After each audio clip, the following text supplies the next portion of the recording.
Hello and welcome. Today we're going to be examining how to conduct a regression analysis and actually do a multiple regression analysis using SPSS statistical package for the social sciences. We'll be using version 23 today, but once again, all of these functionalities, all of these commands should play back on previous versions and hopefully versions into the future. Also keep in mind we're going to be using the federal sentencing dataset today from 2006. However, we're going to be using a subsample of that dataset.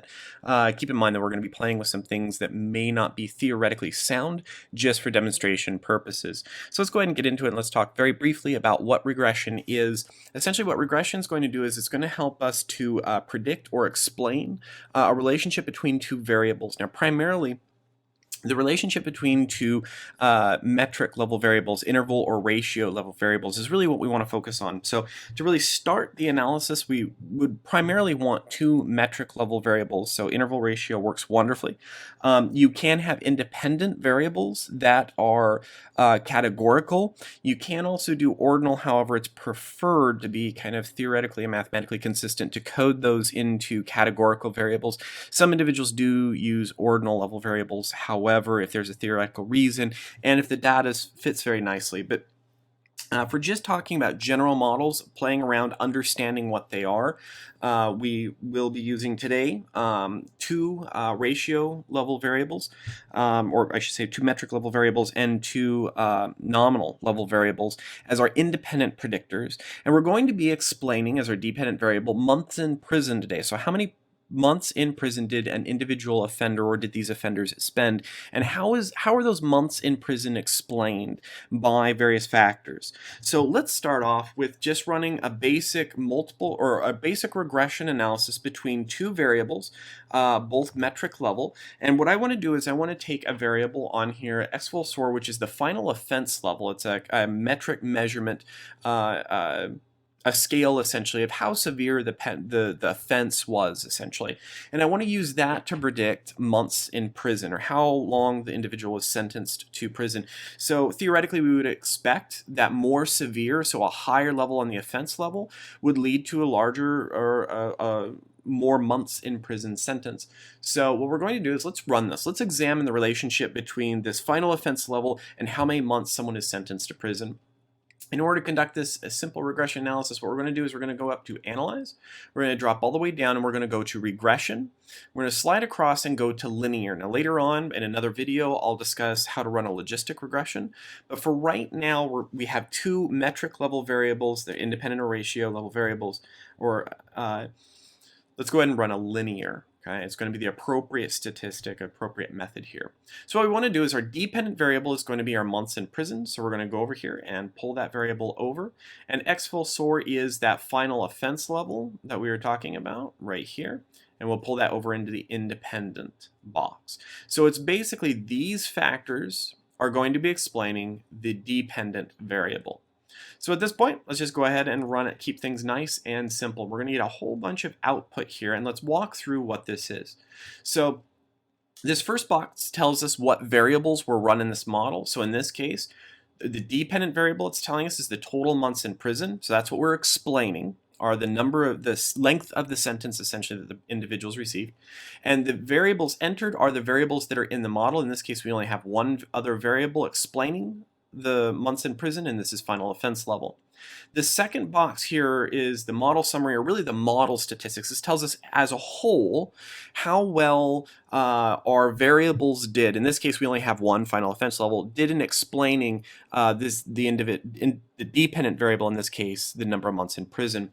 So one of the key things, just to go straight to kind of the heart of the matter, are the R and the R square statistics.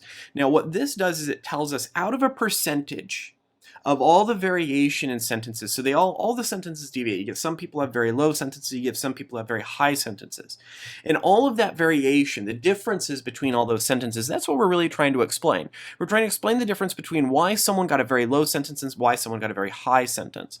So if you mathematically consider all of that variation and put it into kind of a model where it's all one pool, it's all 100% of how these sentences vary.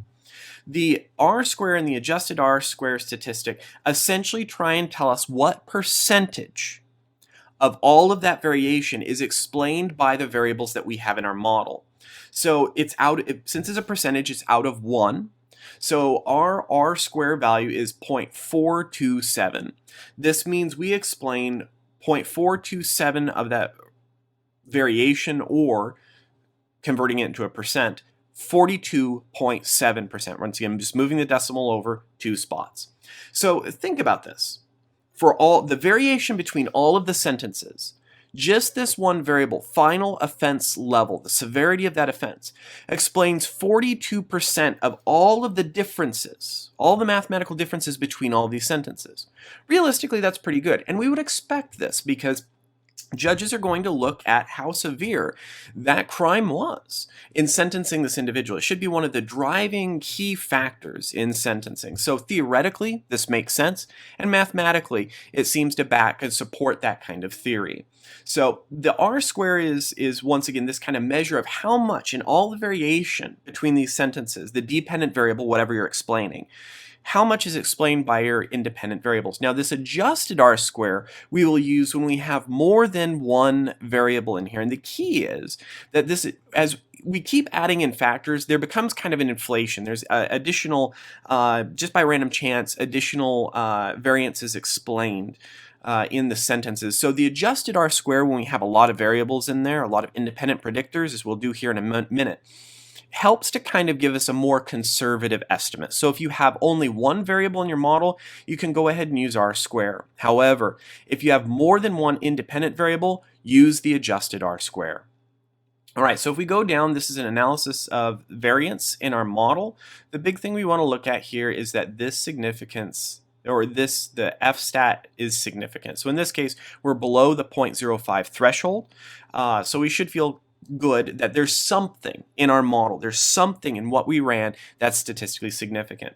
The big thing that we're going to be looking down here, though, is the bottom, this coefficients box. This is where we're really going to get down to the meat and potatoes. Now, I don't remember if I mentioned this right off, but I'm only using a sample of 1,000 cases from the federal sentencing data set. The sample we have here is well over 72,000 cases, but I wanted to reduce it down to just 1,000 so the numbers were a little bit more reasonable. So when we go down here, the coefficients is really going to tell us, it's going to describe the relationship between the variables. In short, how do the independent variables explain how the dependent variable changes or varies? We only have one variable here, so it makes the interpretation quite nice. This final offense level has what we call a B, or this is a standard unstandardized regression coefficient. So if we think back to the final offense level was this points that judges create scales, or sentencing commission actually has created scales, and these judges basically walk through formulas on the criminal offender and categorize into a point value how severe that offense was. So this is a representation within points. The final offense level B value, okay, so for each independent variable you're going to have a B value. The first thing you want to examine is it statistically significant? In other words, does this explain enough variation compared to our sample size that we can say that yes, there is something really happening here? It's very similar to a t-statistic. So in this case, for final offense level, we see that yes, it is below the 0.05 threshold, which we typically use in the social sciences. So this tells us that a final offense level absolutely does have an influence in the number of months that an individual is sentenced to prison. Now, had this been above 0.05, that would mean final offense level really doesn't have a statistically significant relationship. And for all intents and purposes, we would probably just ignore it. But in this case, since we are statistically significant on this, we'll look at this B value. And the B value is just a raw amount of the change that we see in the dependent variable for a 1-point change in the offense level. Let me rephrase this and think of it a different way. As the independent variable increases by 1, what is the effect on the dependent variable? In this case, for a 1-point increase in the offense level for an individual offender, the odds are their sentence will be 6.163 months greater. Okay, so basically what the coefficients here do, the unstandardized regression coefficient, allows us, for all intents and purposes, to explain the relationship numerically between these two variables. So for every additional point in that scale that an individual gets, the judge, the change from 23 to 24 points should statistically, on average, and that's a very key thing here, we're doing a lot of data, so individual cases may vary, but on average, as a whole, as we have a 1 point increase in the offense severity, we have about 6.1 months increase in the sentence the individual received. The power here is that we can numerically describe the relationship between our independent variable, in this case the final offense level, and the dependent variable, in this case number of months the person was sentenced to prison. So this is an extremely powerful statistic. This is a beautiful tool that's used in our field.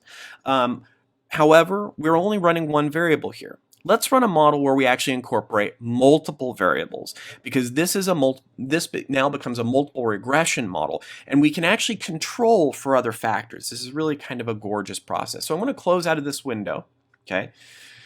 And let's go back down to regression and back into our linear model. Now our variables are still back here from when we ran the previous one, but I want to integrate a few other variables in here. There's a couple I want to talk about. One is I want to bring over criminal history points. Now, as this is again a measure essentially of, wrong value there. Sorry, this is the scale. Criminal history is essentially a measure of how many prior offenses an individual has based on the judicial worksheet that's used during sentencing in the federal case.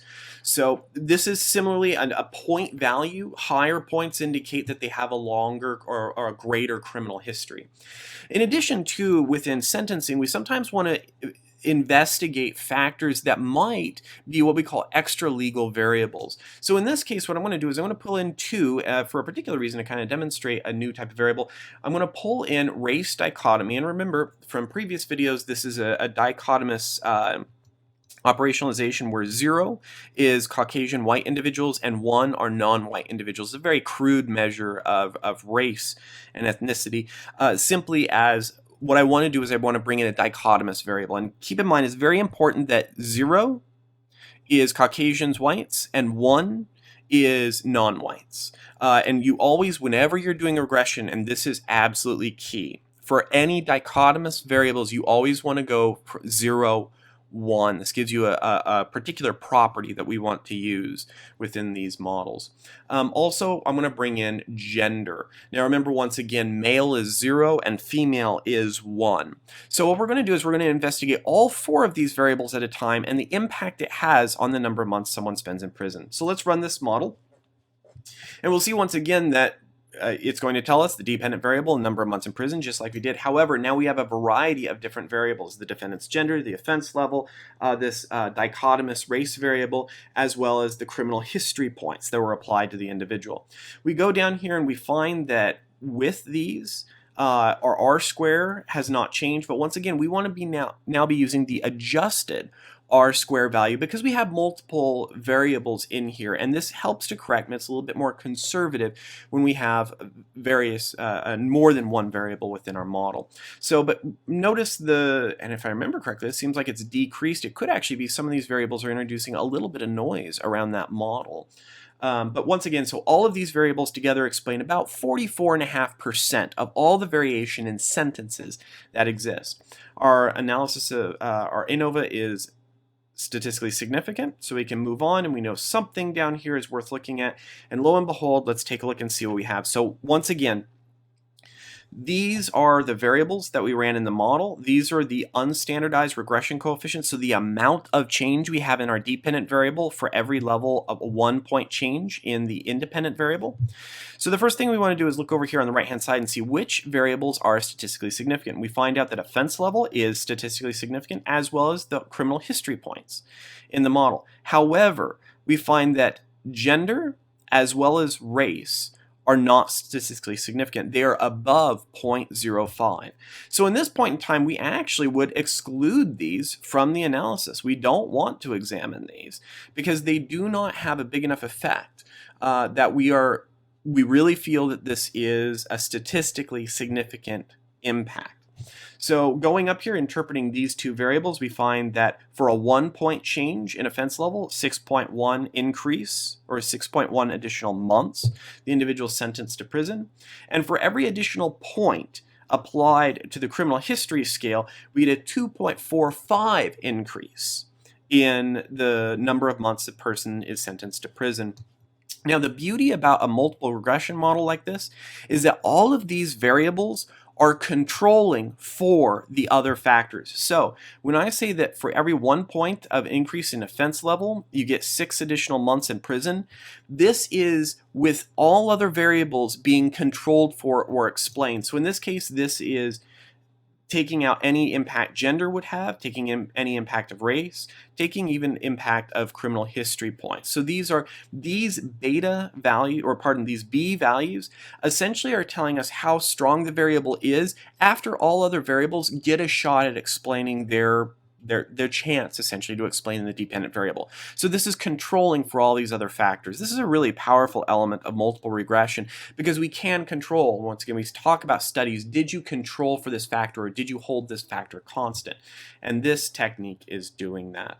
Now, if you want to kind of go into a little bit deeper analysis, this beta or standardized coefficients, these are putting all of the different variables within a same metric so you can directly compare these. So in this case, the higher the value, the stronger it is respectively within this model. So the strongest value or the strongest variable is clearly here final offense level, followed by the criminal history points. And once again, these are so minuscule, they're just not even statistically significant.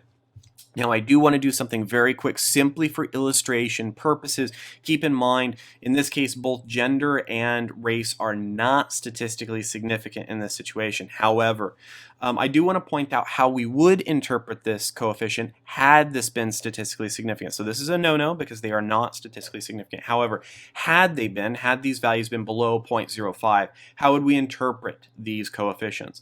So what this means is, once again, for a 1-point change in this value over here, the independent value, we get a, whatever the number here is, increase or decrease in the dependent variable. So for defendant non-white, remember 0 was white, 1 was non-white. So as we go from 0 to 1, so for non-whites then, because 1 is non-white, so as we go from 0 to 1, we go from white to non-white, this is the change in sentences.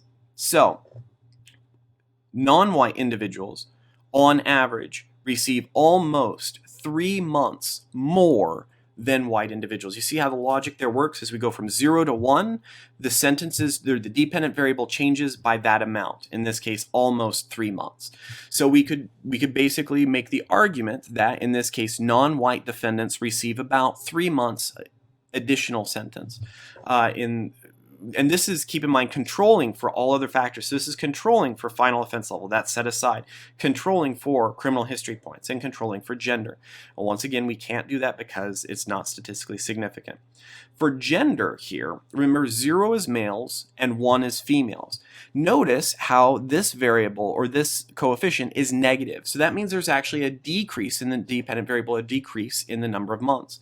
In this situation, so as we move from 0, which is male, to 1, which is female, we get a 2.5 month reduction in sentences. So this means that women are sentenced to 2.5 months less time compared to men. And again, this is controlling for all of the variables in the model: race, criminal history, and final offense level. So if someone would walk up to you and say, but is it possible that men simply commit more severe crimes? And you could make the argument that actually I have that in my model. So final offense level was allowed to explain the variation in sentences first, and then defendant's gender was calculated in there. So this is actually controlling for that factor and previous criminal history. So this is the basics of multiple regression. Hopefully this has helped you. Keep in mind, this is a very, very rough overview, a quick 20-minute tutorial on how to run regression and multiple regression, and how to do very basic inference of the statistics, the values, and an interpretation. Keep in mind these models can get very complex, and there are some things I talked about in grave generalities, that if you do detailed analysis or are you doing things that are based on policy or informing policy, you want to be a little bit more detailed. But this should get you rolling to kind of understand and to get comfortable with multiple regression analysis. If there's any questions, don't hesitate to post in the comments or contact me. Good luck and happy data analysis.